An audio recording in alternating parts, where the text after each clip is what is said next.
C'est parti.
Là, ils sont là.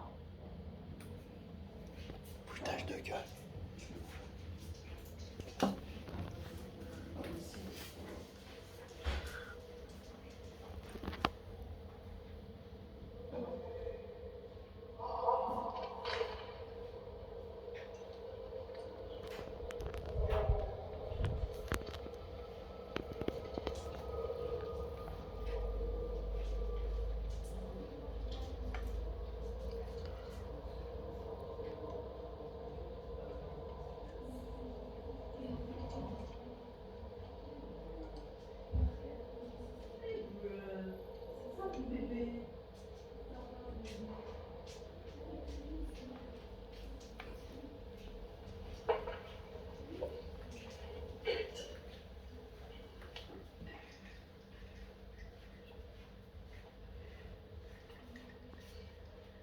On tenait à dire un mot pour notre grand-père ici aux Invalides, parce qu'on sait à quel point il était touché et fier de recevoir les honneurs de l'État et de la France en général.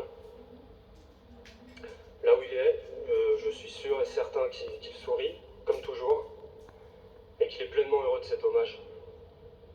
Heureux aussi de voir à quel point les Français lui témoignent de leur amour, lui qui les aimait tant. Tout au long de sa vie, il n'a cessé de chercher le bonheur, mais surtout de le donner. Aussi bien à sa famille qu'à tous les autres. À travers ses films, évidemment, mais aussi et surtout parce qu'il était et restera un soleil. Le soleil ne s'éteint pas. Il brille, il irradie partout, tout le temps. Lorsqu'il se couche, quelque part, il se réveille ailleurs. Et notre grand-père nous irradie, et nous irradiera toujours de son sourire, sa bonté et son extrême bienveillance. Il est un soleil éternel. Merci papy de nous avoir donné tant de joie. Merci d'avoir tant partagé ta positivité. Tu nous laisses remplis de ce bonheur immense. On pense à toi, on t'aime, et amuse-toi bien avec tes copains qui t'ont tant manqué.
Monsieur le Premier ministre, Monsieur le Président de l'Assemblée nationale,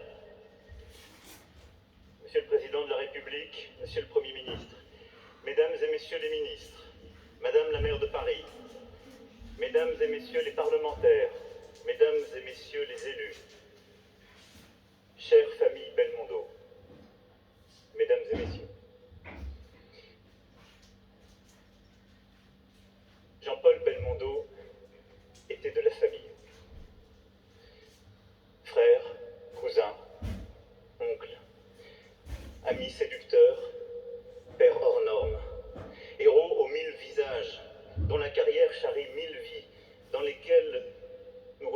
tous un peu des nôtres, et qui ont scandé 6 décennies de vie française. Mythologie d'une France heureuse, où la jeunesse prit tous les droits, des temps d'insouciance, puis des temps de doute. 6 décennies de cavalcade à nos côtés. 6 décennies de théâtre et de cinéma d'abord, où il embrassa tous les genres. La gueule que l'on voulait voir dans les salles obscures, la gouaille qui réchauffait les soirées télévisées des Français. Belmondo fut la figure qui transperça les styles, traversa les époques, cassa toutes les barrières.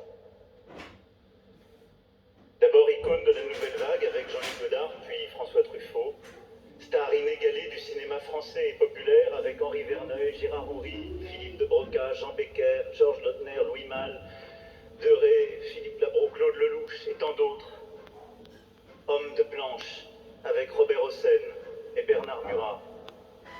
Présence inoubliable des inclassables Jean-Pierre Melville, Alain Resnais, Claude Sauté, Claude Chabrol. Il fut tour à tour génial improvisateur et servant des dialogues sans égal. Interprète orfèvre, cascadeur hors pair, survolant Venise accroché à un trapèze héliporté dans le Guignolo, domptant un tigre sauvage dans l'animal, cheminant suspendu à un fil d'acier entre 2 immeubles, dans un homme à Rio. Mais là, toujours. Les jeunes premiers des années 50 pouvaient laisser place au film vrai de la nouvelle vague. Belmondo était là. La couleur pouvait définitivement supplanter le noir et blanc. Belmondo était là. Hollywood pouvait briller. Ses vedettes conquérir l'Europe. Belmondo était là.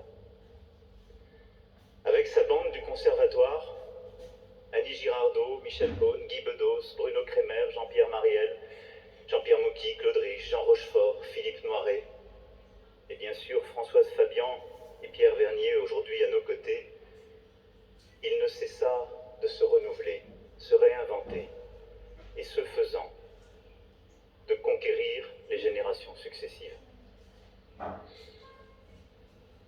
Il est cette présence avec laquelle on vieillissait de film en film, de style en style, toujours le même, toujours changeant. Jean-Paul Belmondo a vécu à nos côtés cette vie française. Passeur, entre Jean Gabin, Pierre Brasseur, quelques autres et les nouvelles générations, immortel non seulement par ses films, mais parce qu'il enseigna son art de la scène et du jeu à vous. Jean Dujardin, Antoine Duléry, Richard Anconina, Gilles Lelouch, qui était devenu sa nouvelle bande et qui est là, à cet instant, pour reprendre son flambeau. Durant ces décennies, Jean-Paul Belmondo n'embrassa pas seulement les époques et les genres. Il épousa la France. Lui qui, par tous ses rôles, traversa à grandes embardées l'histoire de notre pays. Le voici sous la régence mi-soldat, mi-bandit de grand chemin. Puis remarquable marié de l'an 2, au creux d'un arbre au petit matin avec celle dont il devait divorcer. Pilote boxeur de la der des der, dans l'as des as. Sublime soldat désabusé du week-end à Zuidcote. Chauffeur poids lourd voyou sur les routes du Sahel pour les 100 000 $ au soleil. Inoubliable légionnaire des Morphalous.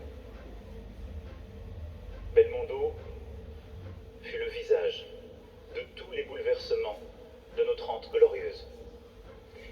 Sans prétention, sans jamais chercher à porter une thèse,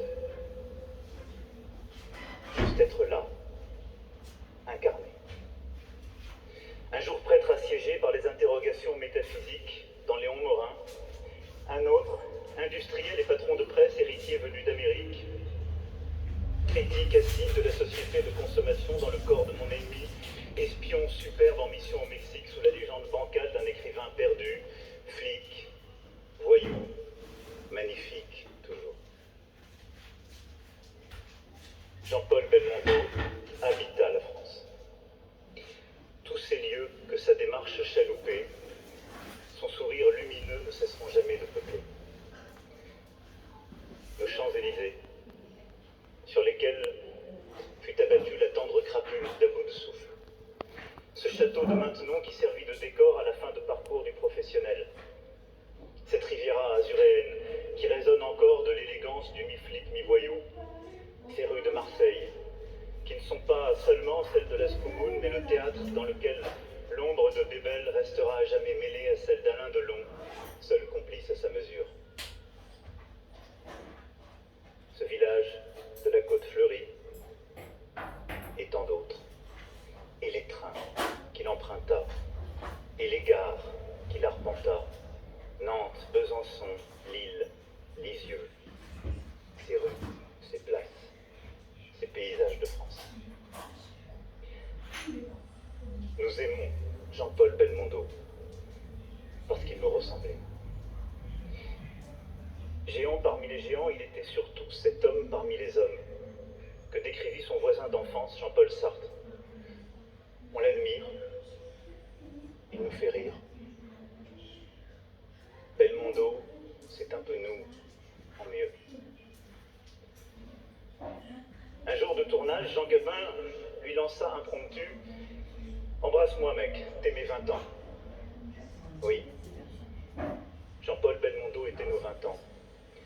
Ce jeune homme au nez cassé à qui l'on prédisait un sombre avenir professionnel et affectif, et qui, à force de travail acharné, de culot illimité, de charisme enveloppant, finit par conquérir la France et séduire les plus belles femmes du monde. Jean-Paul Belmondo était nos 30 ans. Ce Don Quichotte des temps modernes capable de repousser les limites de l'ivresse en même temps que celles de la tendresse, tel un singe en hiver. Jean-Paul Belmondo était nos 40 ans. Ce commissaire aussi athlétique qu'intrépide que tous nous aurions rêvé d'être pour nous battre contre la peur sur la ville. Jean-Paul Belmondo était nos 50 ans.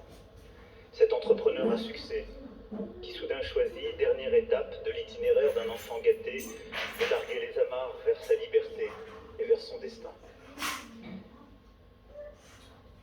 Il fut l'ami que chacun aimerait avoir. Lui qui jusqu'au bout convia son acolyte de toujours, Charles Gérard, Charlot, pour refaire le monde, chaque midi comme chaque soir. Il fut le fils que tous les parents rêvent d'avoir. Capable de refuser une statuette des Césars parce qu'elle n'avait pas été conçue par son père, et de passer des heures au chevet de sa mère aveugle, lisant des pages et des pages de ses romans préférés.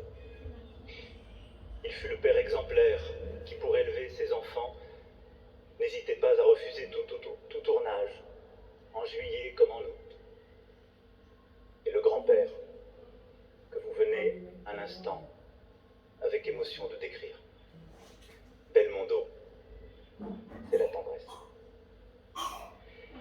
Parisien au sang italien, amoureux de la langue grand siècle autant que de l'argot parisien, tendre, turbulent, bourgeois boxeur, athlète incroyable criblé de fêlures, Jean-Paul Belmondo raconte nos contradictions, nos failles. On aime sa solitude, son goût du risque, l'élégance de sa joie, son style. À chaque fois, il fit la chronique de nos vies. D'un monde triste et gai, tendre et cruel, réel et surréel, terrifiant et marrant, nocturne et diurne, solite et insolite, beau comme tout. Au fond, c'est peut-être Pierrot, qui dans sa douce folie maquillée de bleu, parlait le mieux de Belmondo. Cher Jean-Paul, pour toutes ces raisons, vous perdre aujourd'hui pour tant de Françaises et de Français, c'est perdre un immense acteur, un long moment enchanté de cinéma français et une part de nos vies. Et si malgré le chagrin, il nous faut sourire ce jour comme vous n'avez jamais cessé de le faire, c'est parce que nous savons que vous continuerez de nous accompagner. Il nous suffira appareil solaire de pousser la porte d'une salle de cinéma, d'allumer une télévision, un écran. Alors, à nouveau, la magie opérera. Et depuis le siège passager d'une voiture rose avec des étoiles vertes, nous pourrons crier que finalement, nous aimons la mer, nous aimons la montagne et nous aimons la ville. Rien à foutre.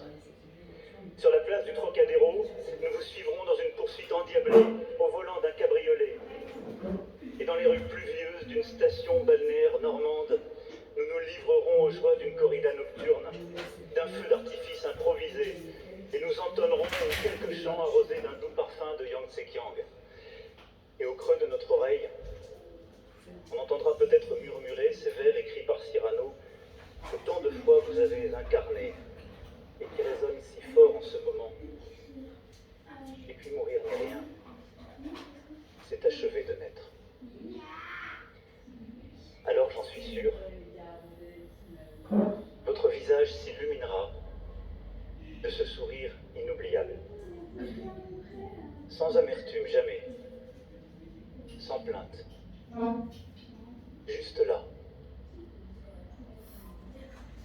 Et comme un glas, sonnera ce mot que tant de fois vous prononciez pour signifier tous les autres que vous ne pouviez plus dire.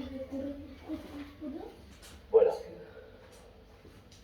Voilà. Le bouton qui est là-bas, il est pas bon. C'est celui qui est derrière ton cahier, il faut que je regarde. Adieu, bébé. Oui, le cahier avec lequel tu sors de Vive la République. Vive la France.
Histoire et notes.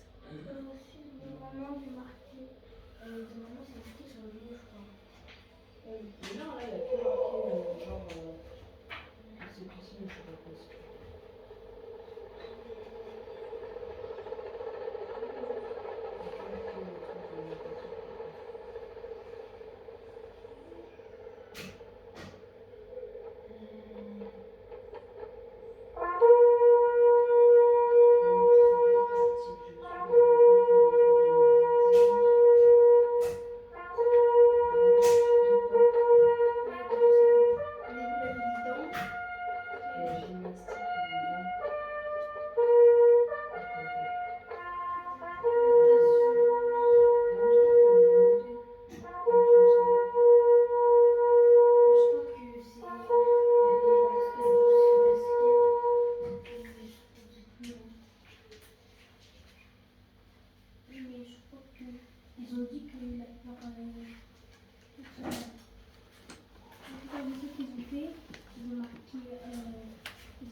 applaudissements, toujours pour saluer Jean-Paul Belmondo. Nous aimons Belmondo parce qu'il nous ressemblait, a dit tout à l'heure dans son hommage et son éloge funèbre à Emmanuel Macron, et on l'a bien vu parce que c'était très très émouvant. Il y avait à la fois de l'émotion parmi les invités. On a vu les yeux rougis de Gilles Lelouch par exemple, les larmes de ses comédiens, de ses comédiennes, mais il y a eu aussi beaucoup d'émotions à l'extérieur, Candice Mahout et ce public rassemblé sur l'esplanade des Invalides, une émotion partagée donc à l'intérieur de la cour et à l'extérieur. Oui, surtout vraiment à ce moment précis de cette musique du professionnel que évidemment le grand public a forcément, ils ont tous vu, tous ceux qui sont là l'ont tous évidemment vu comme nous tous, et c'est ce moment-là où on a senti la ferveur vraiment populaire parce que c'est un film qui est ancré dans notre imagination, dans notre imaginaire populaire, voilà, évidemment.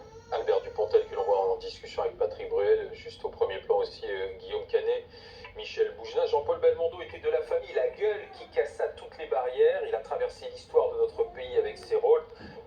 C'est une partie du discours du président de la République. Jean-Paul Belmondo était nos 20 ans, nos 30 ans, nos 40 ans, nos 50 ans. C'est ce qu'a voulu souligner le chef de l'État. Il nous a accompagnés à travers différentes générations. Voilà, adieu Bébel, c'est les deux dernières phrases de ce discours qu'a prononcé Emmanuel Macron. Les images de la fin de cet hommage sont absolument incroyables d'émotion, émotion dans le public, émotion dans sa famille de cinéma, sa famille tout court, et au fond, avec cette musique, ça ressemble à la fin d'un film, mais d'un film qui a duré 60 ans et qui a retracé au fond Emmanuel Macron, effectivement, des débuts au conservatoire, Gabin, l'héritage, évidemment, la transmission le passage de témoin, et puis toute cette famille de cinéma et toutes ces années au cours desquelles tous les films de Jean-Paul Belmondo ont scandé nos vies, notre jeunesse, nos jeunes années.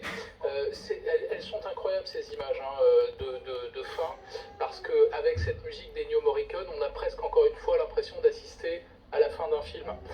Et c'est ça qui est extrêmement fort, les larmes du public qui est à l'extérieur de cette esplanade des Invalides, et les larmes de ses amis proches, ses amis de cinéma. Franchement, c'est ce qu'on retiendra plus encore peut-être que le discours du président de la République, cette musique et ces images de fin. On retiendra également les larmes de son petit-fils Victor qui a rendu hommage à son grand-père. Là où il est, je suis sûr qu'il sourit, le soleil ne s'éteint pas, il brille, il irradie partout tout le temps. Les mots de Victor entouré des enfants de Stella et des petits-enfants de Jean-Paul Belmondo. Nous sommes sur place bien sûr avec Patrick Sauce qui est à l'intérieur de la cour d'honneur de l'Hôtel National des Invalides. La cérémonie est terminée, mais on voit que les personnalités, les proches qui ont assisté à cette cérémonie ont du mal à quitter les lieux. Il y a encore beaucoup d'émotions. Il a fallu se reprendre en fait, Alain et Olivier, nous y compris, à quelques mètres au-dessus du carré des acteurs, des politiques, mais aussi du public. Cette musique avec ce cercueil qui partait, pour nous Belmondo et pour la famille, Jean-Paul ou papa ou le grand-père. Et bon, il a fallu clairement se remettre. On a vu quelques larmes, notamment du côté de certains comédiens très proches de Jean-Paul Belmondo qui se sont vraiment étreints. Et là, on voit qu'il y a en fait un peu de mélange. Je vois notamment comment François Hollande qui discute avec Jean Dujardin, mais on a vu aussi Éric Dupond-Moretti aller saluer Gilles Lelouch. Tout ce petit monde est en train de se mélanger. Et pas si loin de ça, eh bien, vous avez le public. C'est ça qui est vraiment étonnant. On avait eu des consignes ces dernières heures nous indiquant que le public serait à notre place en fait, au niveau des coursives supérieures, un peu éloigné, puis selon les volontés de la famille, ce public il a pu venir au même niveau que les people, comme on dit, les VIP, que ce soit politique ou ceux du monde du cinéma, et ça a rendu quelque chose d'un peu particulier. On n'a pas senti d'étonnement ou de peur de la part de quelques grands acteurs qui se sont sans problème prêtés au jeu des photos. Ils sont restés aussi un petit peu entre eux. On a vu beaucoup de gens qui étaient en train de se serrer les coudes, notamment Jean Dujardin et Gilles Lelouch à l'évocation de leur nom. Et puis un peu plus loin, on avait Richard Anconina avec Albert Dupontel qui eux aussi se regardaient assez régulièrement lorsque notamment le président Macron a évoqué leur nom. Ils ont du mal à partir. Je vois encore Daniel Thompson, Michel Boujna qui sont là.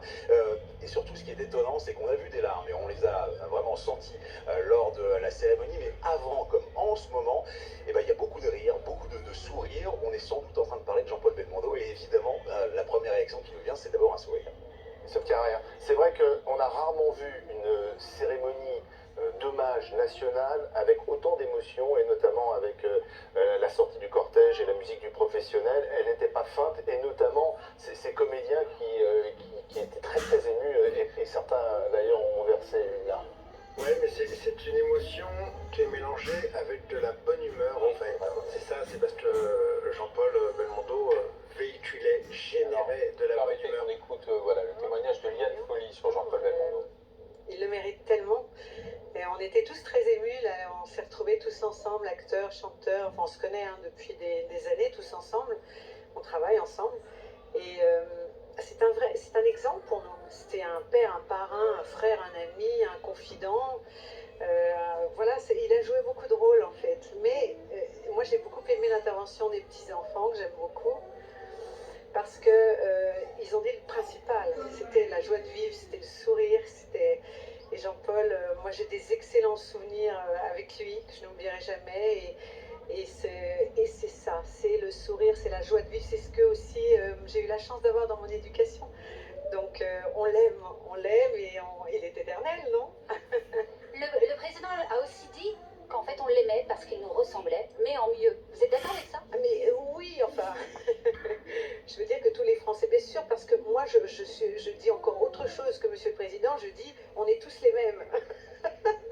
Donc on se ressemble tous, on a tous les mêmes failles, les mêmes défauts, les mêmes qualités. Et en fait, non, je pense que il était aimé des Français parce qu'il était aimable et qu'il était un être simple, humble et généreux, de cœur. Un cœur, voilà, c'est pour ça qu'on l'aimait. Et aujourd'hui, vous voyez, c'est quand même très joyeux. Bon, on a tous pleuré pendant le professionnel, hein, je vous dis pas. Merci beaucoup, merci vraiment. Vive Bébel, on l'oublie pas. Vive Bébel, l'ancienne folie, là, et qui insiste effectivement sur... Alors, il y avait beaucoup d'émotions, on a pleuré pendant la musique du professionnel, mais on a aussi ri, et il y a de la bonne humeur, parce que Belmondo, c'était ça, avant tout, la bonne humeur, le sourire, Oui, la gaieté. Si vous regardez bien la carrière de Belmondo, c'est rare, hein, une carrière comme ça, parce qu'en fait, il a fait vraiment ses gros succès. Il a fait de très gros succès dans les années 60 avec des films d'auteur. Enfin, il y a eu quelques films populaires, mais c'était majoritairement des films d'auteur. Et à partir des années 70, où là, il pourrait être tranquille, faire ce qu'il veut, là, il va basculer dans le star system où il va s'amuser, mais vraiment s'amuser, et vouloir amuser le public. A fortiori après Stavisky, où là, il en a beaucoup voulu à la critique, et voilà, alors qu'il avait... Franchement, il avait fait avec les meilleures intentions du monde. Voilà, il avait... Alors, on va écouter Jean-Jardin, réaction. Ah oui. Oui, comme tout le monde, oui, c'est... Vous avez vu, on est partagé entre l'envie de pleurer, parce qu'il nous manque déjà, et puis pleurer de rire, parce que c'est ce qu'il aurait voulu aussi. Justement, son petit-fils Victor l'a comparé à un soleil. J'imagine que c'est une comparaison qui vous va. Oui, c'est le soleil. Je ne sais pas si vous avez vu la synchronicité, en fait. C'est-à-dire que le soleil a disparu quand Jean-Paul est parti. Jean-Paul, c'était ça. Il prenait le soleil pour le rendre. C'était le sourire de la France. Voilà, il va falloir qu'on y pense. Et puis qu'on l'accroche, tous. Voilà, qu'on s'aime un peu plus maintenant. Oui, à la fois oui, gai quand même, solennel, et puis parce qu'on est dans nos pensées, dans ces moments-là, on pense à lui, on pense à tous ses films. C'est important qu'il y ait le public aussi aujourd'hui. Mettez-vous d'accord sur les questions, les gars. C'est important qu'il y ait le public aujourd'hui présent aussi. Oui, bien sûr. Bien sûr, il a toujours été là, le public. Enfin, quand on passe un peu de temps avec Jean-Paul, quand on va au restaurant, partout, on voit qu'il y a tellement d'amour. L'irradie, comme disait Victor, c'est fou. C'est un médicament, hein, Jean-Paul Belmondo, il fait du bien. Le président a justement dit que si les Français l'aimaient tant, c'est parce qu'il nous semblait finalement, mais en mieux. Vous êtes d'accord avec ça? Oui, c'est vrai. Oui, c'est vrai. C'est la vie en mieux. Oui, il fout la pression, hein. Il va falloir... Oui. Bah oui, mais il n'y en a qu'un, malheureusement. Parce que je pense qu'il avait une gestion du stress qui était incroyable. Et puis parce qu'il emmerdait jamais les gens avec ses tourments, avec ses angoisses, déjà dans la vie. Et puis parce que c'est pas très sérieux, mine de rien, un tournage, c'est une fête. C'est fait aussi pour s'amuser, c'est quand même des gens qui en filment d'autres. Je pense qu'il avait,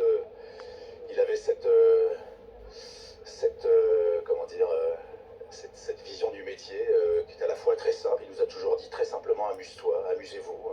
Je pense que c'est le meilleur des conseils, sans théorie. Sans Élie, c'est une page finalement du cinéma aussi, qui se tourne, notre enfance, Oui, 30 ans, 40 ans. Mais pas que lui, les pages, malheureusement, depuis un certain temps, là, on les tourne et c'est difficile quand des mariés s'en vont, quand il était pratiquement un des derniers, oui.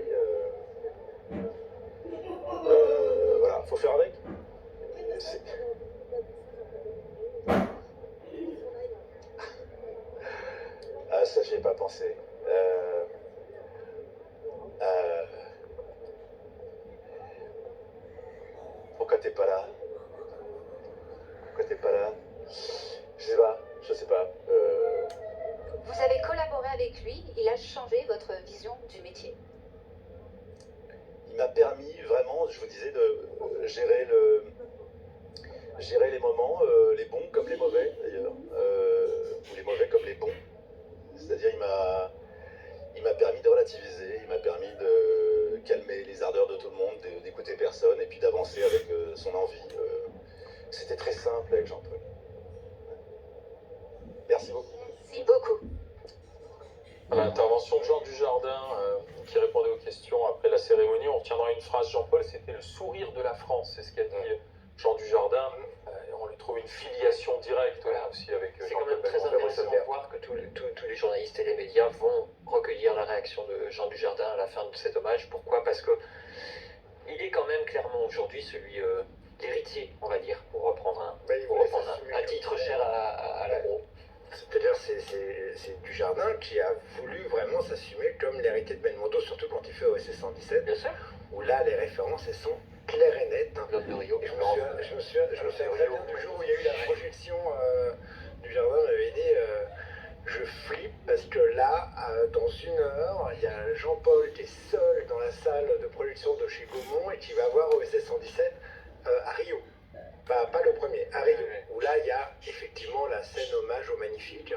Et après, quand Belmondo est sorti, il a dit à Dujardin, c'est bien, c'est très très bien. Voilà.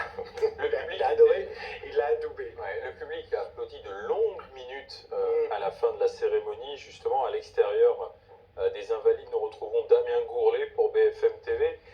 Public très ému et toujours très ému, hein, au moment où on se parle encore, Damien. Oui, il y a eu des larmes à l'intérieur de la cour des Invalides. Il y a eu des larmes aussi sur l'esplanade des Invalides ici où avaient pris place quelques centaines de personnes. C'est étonnant parce qu'on a senti quand même l'atmosphère évoluer au cours de l'après-midi. Il y avait au début beaucoup de légèreté, beaucoup de sourires, beaucoup de joie pour évoquer Belmondo et les souvenirs qu'il pouvait représenter pour chacun. Et puis pendant la cérémonie, il y a eu un intérêt qu'on qualifiera de poli pour les prises de parole officielles, le petit-fils de Jean-Paul Belmondo, puis le président de la République. Et puis, il s'est passé ici la même chose que ce qui s'est passé dedans. C'est-à-dire qu'au moment où on retentit les premières notes de Kimai, de la musique du professionnel, on a senti une espèce de boule collective se former dans les ventres ici des admirateurs de Jean-Paul Belmondo. Spontanément, ceux qui étaient assis au premier rang devant l'écran géant se sont levés. Ils ont pleuré, beaucoup ont pleuré. Et puis, il y a eu après ça encore des applaudissements lorsque le corbillard a quitté les Invalides. Il retournera tout à l'heure pour redéposer le cercueil de Jean-Paul Belmondo. Mais on a vu donc ce corbillard s'éloigner, escorté par des motards de la garde républicaine. Et donc des applaudissements pour le saltimbanque, pour l'artiste, pour Belmondo, cette étoile accessible, pour reprendre les mots qu'utilisait tout à l'heure l'un de ses admirateurs qui était présent depuis le début de la journée. Damien Gourlet aux Invalides, devant les Invalides, auprès du public pour BFM TV. Alors qu'on voit encore des personnalités qui sont toujours sur place, discuter entre elles, Ariel Dombal, Daniel Thompson. Et puis ce public est venu, puisque rappelons-le, un millier de places était réservé pour ce public qui souhaitait assister à l'hommage national, donc à l'intérieur de la cour d'honneur. Et puis bien sûr le public rassemblé sur l'esplanade. Il faut préciser que les Françaises et les Français pourront à partir de 19h30 se recueillir devant le cercueil installé dans la cour d'honneur nationale de l'Hôtel National des Invalides. On aperçoit Bob Sinclair, le célèbre DJ, qui doit son surnom au personnage du Magnifique de Jean-Paul Belmondo. Et c'est sa petite fille, hein. C'est sa dernière fille, pardon, sa petite fille. Parce que la maman est nette, à côté. Elle a 18-19 ans, c'est ça, 18 ans. Et ce qui est précisément très émouvant parce que justement quand c'est précisément Job Domenech, pour ne pas le citer, qui a passé beaucoup de temps avec Jean-Paul Belmondo sur la fin de sa vie et à qui Jean-Paul Belmondo avait fait cette confidence. Jeff Domenech lui dit bon allez Jean-Paul, tu vas encore tenir un bon bout de temps, t'es avec nous pour un bon bout de temps, alors qu'il était déjà un peu fatigué et il avait manifestement répondu par la négative en disant non, ce sera pour les 18 ans de Stella. Et je tiendrai jusque là, mais je suis pas sûre d'aller plus loin. Et Stella, elle a eu 18 ans en août.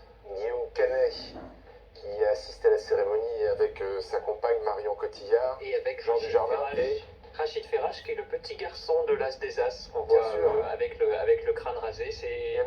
Il a bien grandi. Et on lui a parlé lundi soir, il était très très ému quand il a évoqué son son travail avec Jean-Paul Belmondo. Il a fait carrière ensuite par Rachid. Il a fait quelques années après, mais comme beaucoup d'enfants stars, le cap de l'adolescence est parfois difficile. J'ai entendu raconter que vraiment Belmondo l'avait beaucoup aidé, l'avait pris sous son aile, un peu comme un papa ou un grand-père. Oui, il l'aidait beaucoup entre les prises et il passait à la rigueur. Il était plus son coach que l'acteur et c'était son premier grand rôle. Il était tout petit et il s'en souvient vraiment. Il avait eu un très très beau témoignage. Et, on voit à l'écran, on a aperçu Victor qui a pris la parole, très ému. Le petit-fils, l'un des petits-enfants de Jean-Paul Belmondo, qui était très ému. Certains d'ailleurs voient dans son allure un peu fine, un peu dégingandée, une ressemblance troublante. C'est un acteur aujourd'hui, Victor. Oui. Il a joué dans plusieurs films, dont Envol-moi de Christophe Baratier, qui est sorti en mai dernier à la réouverture des salles. C'est un jeune garçon qui pourrait prétendre peut-être à poursuivre la lignée des Belmondo, pas seulement de son grand-père, mais de toute sa famille, oui, tout à fait. Stella Belmondo, donc sa maman Nati, à la sortie de la cour d'honneur des Invalides. Et c'est vrai que résonne encore à la fois l'hommage du public et ces mots que ce soit ceux de la famille, enfin de Victor Belmondo ou ceux ensuite du président de la République, sur ce que Jean-Paul Belmondo a vraiment incarné pour la France à travers ce demi-siècle de films et de théâtre aussi. Oui, c'est ce que le président de la République, Emmanuel Macron, a essayé de résumer au fil de ce discours, et que d'une certaine manière, d'ailleurs, Victor a parfaitement résumé, lui, d'une phrase. Tout au long de sa vie, il a cherché le bonheur, mais surtout à en donner. Et c'est vrai que c'est ce qui reste, et d'une certaine manière, ça n'est pas la première fois qu'il y a un hommage à un artiste dans cette cour des Invalides, mais c'est peut-être la première fois où le protocole est à ce point bousculé. Cette émotion, elle était invraisemblable à la sortie du cercueil, évidemment la musique, mais parce que, je le répète, on avait l'impression que la fin de cet hommage se terminait comme un film. Et on se souvient que dans Le Professionnel, je crois, sans dire de bêtises, que c'est un des rares films où le personnage incarné par Jean-Paul Belmondo meurt sur cette musique d'Ennio Morricone. Et ces plans alternatifs entre les larmes de la famille, les larmes de sa famille de profession, tous ces comédiens, mais surtout les larmes du public à l'extérieur des Invalides sur cette fameuse esplanade, finalement ça nous tirait les larmes à nous aussi. On va retourner sur l'esplanade où de nombreuses Françaises et de nombreux Français ont assisté à cette cérémonie. Perrine Storm, vous êtes à côté d'une spectatrice. Et oui, et Florence qui n'arrête pas de nous raconter des anecdotes depuis tout à l'heure, parce qu'elle est venue exprès pour cet hommage, et en plus elle est venue avec un bouquet de roses blanches pour Jean-Paul Belmondo. Oui, un petit peu naïvement, parce que j'ai regardé vite fait mon travail, je quitte à 17h, et j'ai vu que la cour d'honneur était ouverte pour 1000 personnes environ. Donc je me suis dit, je vais voir si je peux prendre des roses et puis me faufiler. Puis en fin de compte, non, mais je pourrais le remettre, je pense que c'est ouvert jusqu'à 19h. Donc voilà. Vous allez essayer de le remettre auprès du cercle. Il fait partie de nous, on a grandi avec. Vous pouvez juste me lire le petit message que vous avez écrit? Alors voilà, merci Jean-Paul de nous avoir fait rêver. Merci pour votre courage et leçon de vie. Vous saluerez mon père qui a le même souci que vous. Éternel, vous devenez. Ce que vous me disiez, c'est que Jean-Paul Belmondo, ça évoquait aussi votre famille. C'est des souvenirs de films qu'on regarde en famille. Voilà, qu'on regardait ensemble. Et puis, il y a des moments de notre vie. Par exemple, c'est vrai que la musique du professionnel est très émouvante. Elle va droit au cœur avec ses symphonies de violon. Et ça me rappelle des moments avec l'ex-femme de mon cousin qui était danseuse, qui est rentrée à l'église avec son père en dansant une valse. Et puis même, ça nous rappelle des moments, on a grandi avec. C'est vrai, très justement, il y a des journalistes qui ont dit qu'il pouvait être un de nos amis, c'est vrai. Et c'est surtout un soleil, c'est un soleil. Et aujourd'hui, il y avait du soleil. Quand j'ai vu ce matin qu'il pleuvait, je me dis, c'est pas possible. Jean-Paul, il ne peut pas avoir cet hommage sous la pluie. Jean-Paul, il est resté des heures au soleil, il adorait ça. Donc le soleil devait l'accompagner, c'est sûr. De voir le public à ses côtés, j'imagine que c'est très important pour lui parce que le public, voilà, c'était ce qui l'animait finalement. Jean-Paul, il a toujours aimé son public. Partout où on allait, Jean-Paul passait toujours du temps avec les gens. Jamais il a refusé de signer un autographe, de faire une photo avec quelqu'un à n'importe quel moment de sa vie. Et c'est vrai que parfois on allait à l'autre bout du monde pour être un petit peu tranquille, mais non, il y avait toujours quelqu'un et toujours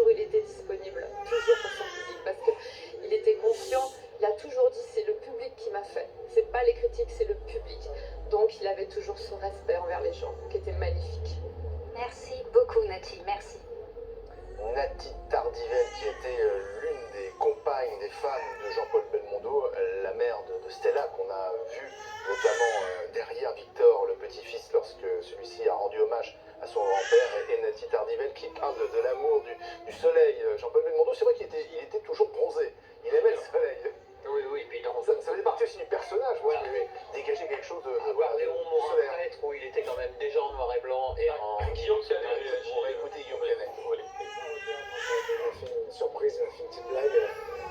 Il a ouvert une lettre devant sa femme, c'était censé être une lettre de sa maîtresse, et il disait elle dit qu'est-ce que c'est, Patrice, c'est rien, c'est le jeune Canet. Et elle fait quoi le jeune Canet, il veut faire l'acteur. Alors, en fait, c'est Jean Rochefort qui lui avait dit que je venais ce soir-là, et moi j'étais apprenti comédien, donc c'était très émouvant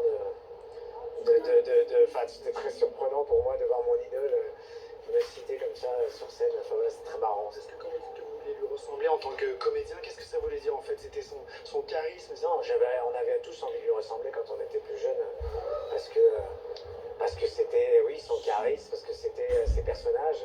C'était Bob Sinclair, quoi. C'était un type qui montait sur le métro, qui grimpait aux hélicoptères, qui séduisait les plus belles femmes du monde, qui était tellement drôle, et voilà, donc on avait tous envie, et on a tous toujours envie de lui ressembler, parce que cette humilité, cette force, cet esprit combatif et ce mental, voilà, fait que ouais, c'était vraiment une personne ouais, incroyable, quoi, qui est vraiment notre héros national. Je pense qu'il y a, voilà. Merci à vous. Merci à vous. Et il est sympa, émouvant ce témoignage de Guillaume Canet. Hein. On avait envie de lui ressembler quand on était gamin, parce que quand on voyait Belmondo à la télé, voilà, c'est vrai, les petits garçons voulaient être Belmondo, faire des cascades, se battre, etc. Et puis il y a le comédien Canet qui disait, moi jeune apprenti, c'est un modèle. Ah bah oui, c'est vrai que c'était à la fois le frère, c'était le pote, c'était le grand frère, c'était le tonton pour tous les cinéphiles du monde entier quand ils le voyaient. Et c'est vrai que pour toute cette génération-là, qui je le répète, a été biberonnée à ces films, parce qu'on les a tous vus le dimanche soir devant la télévision, et ça forge une cinéphilie aussi, Belmondo. Ça forge très clairement une envie de cinéma, et c'est vrai que c'est un acteur aussi qui a toujours su évoluer entre cinéma d'auteur et cinéma grand public, et il l'a toujours fait avec beaucoup de talent. Et puis il cassait les codes, Jean-Paul Belmondo, parce qu'à l'époque, l'acteur, le grand acteur, c'était Gérard Philippe qu'on voyait déclamer, c'était Jean Marais, c'était éventuellement Alain Delon, le brun ténébreux, le jeune premier, et tout à coup Belmondo qui arrive, qui casse les codes, dont Pierre Dux disait mais toi avec le visage que t'as, tu ne tiendras jamais une jolie femme dans tes bras, et dans ses mémoires d'ailleurs Jean-Paul Belmondo raconte qu'il se promène un jour de 1965 sur les Champs-Élysées, qu'il est au bras d'Ursula Andress, qui croise Pierre Dux, et Pierre Dux qui est étonné de voir Jean-Paul Belmondo au bras de cette aussi jolie femme, et Belmondo lui dit oui, on fait ce qu'on peut. Voilà. Et cette anecdote, elle résume parfaitement un Belmondo qui ne ressemblait absolument pas au code des acteurs de son époque. C'est vrai qu'on a tout le cinéma français qui était là, mais il y a une absence. On se demandait, Alain Delon sera-t-il là? Il était annoncé. Alors, on n'avait pas beaucoup de... Enfin, en tout cas, c'est peut-être seulement mon point de vue, en tout cas, mais on n'avait pas tellement d'espoir de le voir, parce que Alain Delon, on l'imagine mal, avec sa tristesse, son chagrin, celui qu'il a exprimé le jour de l'annonce de la disparition de Jean-Paul Belmondo, en disant qu'il se sentait très très seul, vraiment tout particulièrement à l'annonce de sa disparition. Et que maintenant, il n'y avait plus de copains, voilà, de moins en moins en tout cas. Et cette tristesse et ce chagrin, on ne l'imaginait pas venir l'exprimer là, avec tout le cinéma français et toutes les personnalités qu'il y avait là. Il est plutôt discret, plutôt solitaire, Alain Delon. Il n'était d'ailleurs pas venu déjà aux obsèques de Romy Schneider. Il préfère... gérer son chagrin seul, Alain Delon. Donc, on l'imagine en revanche extrêmement triste, et on peut on peut imaginer qu'il a en revanche regardé cet hommage depuis chez lui. Hommage donc rendu. On va peut-être essayer d'avoir Pierre Vernier, parce que Pierre Vernier, c'est le dernier en fait de cette bande avec Françoise Fabian, cette fameuse bande du conservatoire. Il y avait Marielle, Belmondo. Pierre Vernier était là pour rendre à son ami. Claire Fleury avec Pierre Vernier. Merci. Il veut. Une discrétion que. C'est l'élégance et la discrétion de Pierre Vernier. Mais alors, 90 ans. ouais, Belmondo, On a aperçu. Belmondo, c'était un fidèle et il faisait toujours tourner ses copains qui n'avaient pas le même succès que lui, et Pierre Vernier, Michel Beaune, qui faisait aussi partie de cette bande, sont quasiment dans tous ses films, dans les petits rôles parfois. Même Rochefort au début. Même Ouais, Rochefort au début, ouais. il va l'aider au début quand lui est déjà une star et que Rochefort a un peu plus de mal à percer. C'est vrai que cette bande du conservatoire, et Dieu sait si Belmondo, il n'est pas rentré par la porte au conservatoire, il est rentré par la fenêtre, il est rentré par les coulisses, parce qu'on ne voulait pas de lui, on se demandait quel était son jeu. Et quand il est enfin rentré, il est sorti d'ailleurs, c'était un des rares qui n'a pas été diplômé. Et quand il est sorti, il avait cette bande de potes avec qui, là, il est resté toute sa vie. Charles Gérard et sa bande de potes, je pense qu'on peut dire que c'était le noyau de la bande Belmondo.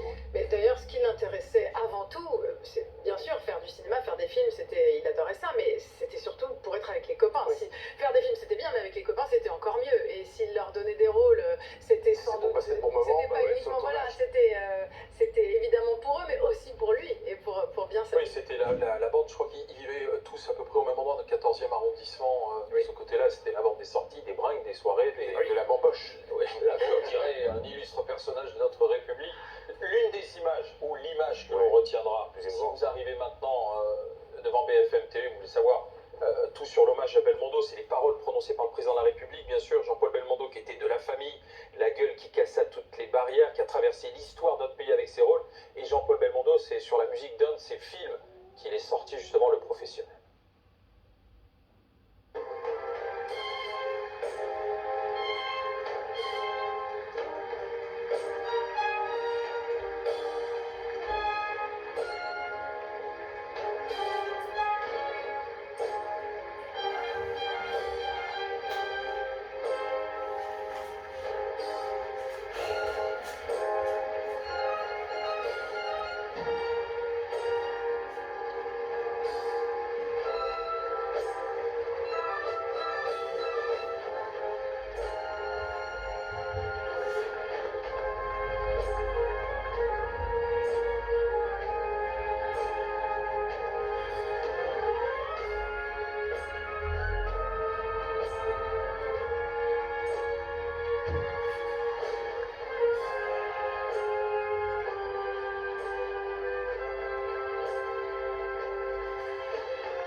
Du cercueil de Jean-Paul Belmondo, le cercueil saint du drapeau français, la musique du film Le Professionnel. Et c'est larmes, l'addition de ces larmes, c'est incroyable. À la fois, encore une fois, les larmes de Jean Dujardin, de Gilles Lelouch, ses copains, mais les larmes aussi du public. On voit des hommes, des femmes à l'extérieur qui se prennent la tête entre les mains, qui essuient leurs larmes. Moi, je pense que c'est cette image-là que l'on va retenir. Alors, évidemment, l'usage de cette musique, dont on se souvient dans Le Professionnel, y est pour beaucoup, mais c'est exactement la fin qu'on imaginait pour Jean-Paul Belmondo. Je pense que ceux qui ont imaginé, et je crois que c'est lui d'ailleurs qui avait eu cette idée, de dire le jour de mes obsèques, j'aimerais bien qu'on diffuse cette musique, je pense qu'il a réussi cette sortie, cette fin, quoi. C'était vraiment ce qu'on avait envie d'entendre et de voir pour ses obsèques. Il manquait juste un hélicoptère, éventuellement. L'image de Paul Belmondo, l'un des enfants de l'acteur avec Louana Belmondo, Bob Sinclair, donc le DJ, on le rappelle, dont le nom est tiré du film. Et l'un des petits-fils, Alexandro, qui est cuisinier aujourd'hui, qui tient un restaurant à Paris. Bob Sinclair, qui salue Paul Belmondo. Albert Dupontel. Albert Dupontel, on ne le voit jamais dans ce type de cérémonie. Donc vraiment, sa présence est importante. Ah oui, il ne met jamais les pieds au César, il ne met jamais les pieds dans tout ça, il est vraiment pas...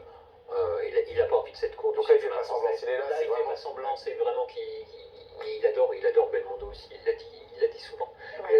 Il l'a inspiré aussi au tout début de sa carrière, je crois, c'est le physique de Belmondo qui a beaucoup inspiré Dupontel quand il était sur scène au début de sa carrière. Et même dans ses films, ce qu'il fait, c'est lui-même aussi, Albert Dupontel.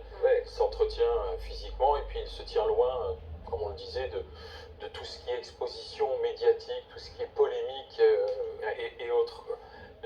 ce sont les obsèques officielles de Jean-Paul Belmondo aujourd'hui. C'était véritablement l'hommage de la France, l'hommage de la nation, avec la retransmission de ces obsèques. Et demain, c'est à l'église Saint-Germain. C'est dans l'église Saint-Germain, ce quartier où effectivement ils ont dû festoyer tous ces copains du conservatoire, Alain Delon aussi d'ailleurs. C'est là où Jean-Paul Belmondo et Alain Delon se retrouvaient pour festoyer. C'est vrai que ça va être un autre moment assez émouvant, on l'imagine, parce que là, ce sera évidemment vraiment juste, il n'y aura pas de protocole, il y aura juste les copains, les proches qui vont prendre la parole. Alors beaucoup de copains ont voulu dire un mot, on n'a pas encore le déroulé précis, et puis on le découvrira sans doute demain plus particulièrement, mais on sait qu'ils sont très nombreux à vouloir dire un mot, lui rendre hommage, faire une blague, ce sera très important parce qu'il va falloir rire. C'est le mot qu'on a retenu aujourd'hui, hein. C'était un soleil, Jean-Paul Belmondo, et demain il va falloir que ce soit joyeux. D'ailleurs, avant que ne commence la cérémonie officielle, était diffusé sur les écrans. C'est pour ça qu'on voyait des personnalités, on pourrait être étonné qu'elles sourient, qu'elles rigolent, mais ont été diffusés sur les écrans les extraits des films de Jean-Paul Belmondo. C'était un montage qui avait été commandé par la famille et par l'Élysée à Thierry Ardisson. Ouais. Et c'est vrai que faire une collection des meilleures scènes de Belmondo, et Dieu sait si on en a vu depuis lundi soir, on peut voir 10 fois l'extrait d'À bout de souffle où il est dans sa voiture et qui déclame cette fameuse réplique qui finit par... voilà, allez vous faire foutre. Ce qu'a repris le président, rien à foutre. Le président a quand même... Je veux dire, ce sont des extraits qu'on peut voir 10 fois de suite pendant 1 heure et ça fonctionne toujours. Oui, quand tout à l'heure, Jean Dujardin disait que Belmondo c'est un médicament. Vous regardez l'incorrigible ou le magnifique, si vous avez voilà, vous êtes un peu triste dans la journée, le moral en berne, vous pouvez regarder le soir l'incorrigible. Oui, et puis regardez sous Laurent Neumann, il connaît les répliques par cœur. Hein. La fameuse, vous savez quelle différence il y a entre un voleur et un con. Un voleur, ça se repose de temps en temps. Voilà, toutes ces phrases-là, elles sont mythiques. Ou quand les types de 130 kilos disent quelque chose, les types de 60 les écoutent. Voilà, 100 000 $ au soleil. Si la connerie n'est pas remboursée par les assurances sociales, tu finiras sur la paille. Voilà, toutes ces phrases-là, évidemment, écrites par l'immense dialoguiste Michel Audiard, on les a toutes dans la tête. Et c'est vrai qu'il a été un interprète absolument formidable pour tous ces réalisateurs, mais pour l'immense dialoguiste, encore une fois, qui était Michel Audiard. Ouais, Jean-Paul Belmondo, c'était le sourire de la France. C'est ce qu'a dit Jean Dujardin lorsqu'il lui a rendu hommage tout à l'heure, en s'arrêtant quelques instants, répondant aux questions. Et Jean-Paul Belmondo, c'était l'incarnation de la France. Pourquoi est-ce qu'aujourd'hui ça parle autant? Parce que ça ramène aussi à d'autres époques de la France. La France des années 60, 70, 80, les 30 Glorieuses, souriantes, les 30 Glorieuses, avec le cinéma qui incarnait le divertissement familial. C'était une sortie de cinéma à l'époque, véritablement. C'était une sortie en famille. Et la grande époque de Belmondo, c'est une France beaucoup plus binaire qu'aujourd'hui. Il y a les gentils et les méchants, il y a les flics et les voyous. Belmondo, à l'époque des réseaux sociaux, je pense pas qu'il aurait aimé du tout cette période-là. Vous voyez, on était dans une France qu'aujourd'hui, peut-être on fantasme ou on déteste, mais c'était une France qui était plus simple, peut-être à vivre, et en tout cas, c'est l'image qui en ressort de ces films, que ce soit les films des années 60 ou des années 80. C'est une époque où, évidemment, il avait beaucoup de succès au cinéma, mais où ces films étaient diffusés à une époque où il n'y avait que 2 ou 3 chaînes de télévision. Et donc, toute la famille se réunissait le dimanche soir autour d'un film de Belmondo. Donc, des millions et des millions de gens ont vu 1 fois, 2 fois, 10 fois, 20 fois les mêmes films, et ça explique aussi pourquoi c'est à ce point rentré dans notre inconscient collectif, notre mémoire. Agathe Lambray est sur place au BFM TV. On va revenir peut-être avec Agathe sur le discours, l'éloge de Emmanuel Macron qui a effectivement dit que pourquoi on aimait Belmondo. Alors attendez, avant Agathe Lambray, on va retrouver Daniel Thompson, la scénariste et réalisatrice, fille de Gérard Rouy. Sur un écran, et puis quand on les voit dans la vie, c'est très souvent des gens merveilleux, ou pas merveilleux, mais enfin qui sont un petit peu monsieur tout le monde, et je pense que Jean-Paul, c'était pareil. Il y avait le même rayonnement que sur l'écran quand on dînait avec lui. Ça, c'est très rare. La collaboration avec votre père, elle était aussi très, très importante. Il se passait quoi entre votre père et Jean-Paul? C'était... Oh ben, ils s'adoraient. Moi, je suis un peu la pièce rapportée de cette amitié, parce que c'était vraiment une relation entre eux qui était une relation merveilleuse, de grande complicité,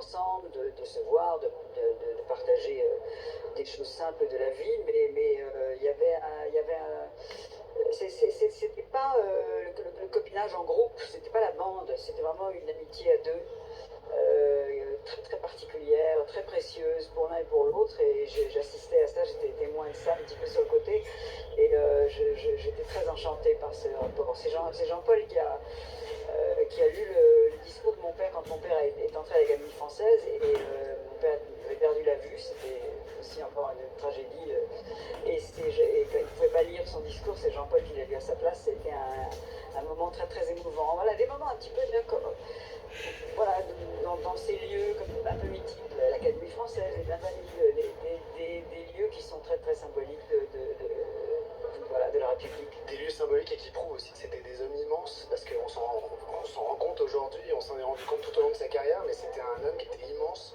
pour toute la France. Ah oui, c'est un vrai manque, c'est un vrai manque. Merci beaucoup, merci. Daniel Thompson, la scénariste, celle qui a écrit pour Jean-Paul Belmondo, avec son père Gérard Horry et la Zézas, Auguste Clair. La Zézas, tout à fait, en 1982. C'est la seule rencontre entre Gérard Horry et Jean-Paul Belmondo. Daniel Thompson, qui est dialoguiste, elle a quand même travaillé avec son père sur tous ses films, c'est-à-dire Le Corbeau, Le Grande Vadrouille, La Folie des Grandeurs, et puis maintenant elle est réalisatrice, fauteuil d'orchestre, où le code a changé. C'est la boum. Mais voilà, il ne faut pas oublier que beaucoup des mots de Daniel Thompson se retrouvent dans la... C'est évidemment qu'on doit cette fameuse réplique où Jean-Paul Belmondo s'adresse à un officier de la Gestapo. Si je vous dis con vous êtes, c'est juste, mais c'est pas français. Voilà. On met l'adjectif à la fin. Voilà. Et c'est bourré de dialogues comme ça savoureux. On va retourner dans la cour des Invalides, retrouver Agathe Lambray pour conclure cette cérémonie, à moins qu'il y ait une autre personnalité qui prenne la parole. Ah, Laurent Gérard, voilà. Qui était très ému tout à l'heure, on l'a L'imitateur. Ouais, c'est ce que tout le monde dit. Exactement. C'est ça aussi que vous retenez un petit peu de Jean-Paul. Je retiens les sourires, des bons moments de rigolade, de partage, les bonnes tablées, les copains. Une certaine idée de la France joyeuse, quoi. À quelle occasion vous l'avez rencontré, Jean-Paul Belmondo? Oh là là, je le connaissais depuis un petit moment. Et puis après, on a souvent fait des déjeuners, des dîners avec Georges Lautner, parce qu'on se connaissait bien avec Georges.